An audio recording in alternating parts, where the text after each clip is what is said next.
एक बार एक कंपनी के मालिक ने छोटी सी गलती होने पर अपने मैनेजर को बहुत खरी खोटी सुना दी। मालिक की बातें सुनकर मैनेजर को बहुत गुस्सा आया, लेकिन वो उनसे कुछ कह भी नहीं सकता था। कुछ कहता तो उसकी नौकरी चली जाता। गुस्से में वो मैनेजर अपने मालिक के केबिन से बाहर आ गया और बाहर आकर उसने अपना सारा गुस्सा स्टाफ पर निकाल दिया। अब बिना वजह डांट पड़ने की वजह से स्टाफ वालों को भी गुस्सा आ गया, लेकिन वो भी मजबूर थे, अपने मैनेजर से कुछ कह नहीं सकते थे। लेकिन अब स्टाफ वाले अपना गुस्सा किस पर निकालते? वो आपस में एक दूसरे से तो लड़ नहीं सकते थे, क्योंकि उन्हें आपस में मिलकर ही काम करना है। तो सारे स्टाफ वाले घर जाते वक्त अपना गुस्सा किसी ना किसी बात को लेकर गेट पर खड़े वॉचमैन पर निकालने लगे। उनकी बातें सुनकर वॉचमैन को भी गुस्सा आ गया। अब वॉचमैन अपना गुस्सा किस पर निकाले?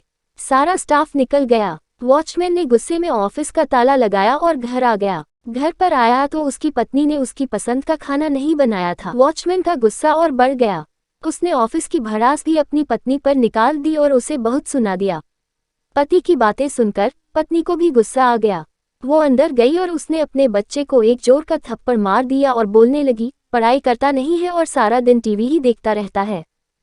मम्मी से मार खाकर वो बच्चा गुस्से में घर से बाहर निकल गया। बाहर आकर उसने एक पत्थर उठाया और अपना गुस्सा निकालने के लिए उसे आसमान की तरफ फेंक दिया।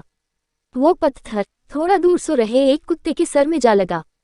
कुत्ता गुस्से में उठा और उसने इधर उधर देखा तो उसे दूर एक आदमी दिखाई दिया। कुत्ते ने सोचा कि पत्थर इसी ने मारा होगा। कुत्ता दौड़ता हुआ गया और उसने उस आदमी को काट लिया। उस आदमी ने बड़ी मुश्किल से उस कुत्ते से अपना पीछा छुड़ाया, और जिस आदमी को उस कुत्ते ने काटा वो उसी कंपनी का मालिक था जिसने सुबह ऑफिस में अपने मैनेजर को डांटा था।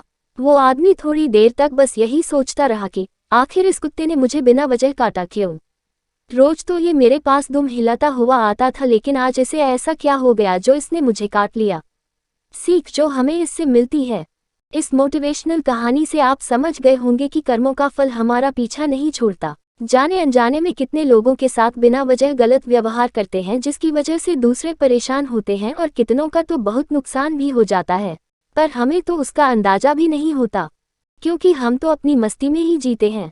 पर ऊपर वाला सब देखता है और वो हमारे कर्मों का फल किसी और तरीके से हमें जरूर देता है।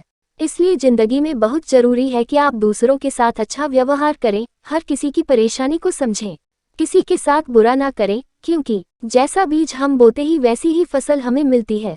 आप जैसा दूसरों के साथ करेंगे वो किसी न किसी रूप में आपके पास लौट कर आ ही जाएगा, फिर चाहे आप किसी को नफरत दें या फिर प्यार। जिंदगी को बिना लड़ाई झगड़ों के भी जिया जा सकता है। किसी को अपनी गुस्से से समझने से बेहतर ही कि आप उस बात को प्यार से समझाएं। हमेशा याद रखें, अच्छे कर्मों से ही इंसान महान बनता है। अच्छे कर्म करने के लिए हमें किसी ट्रेनिंग की जरूरत नहीं पड़ती है, बस हमें अपनी सोच और समझ को अच्छा करना होता है।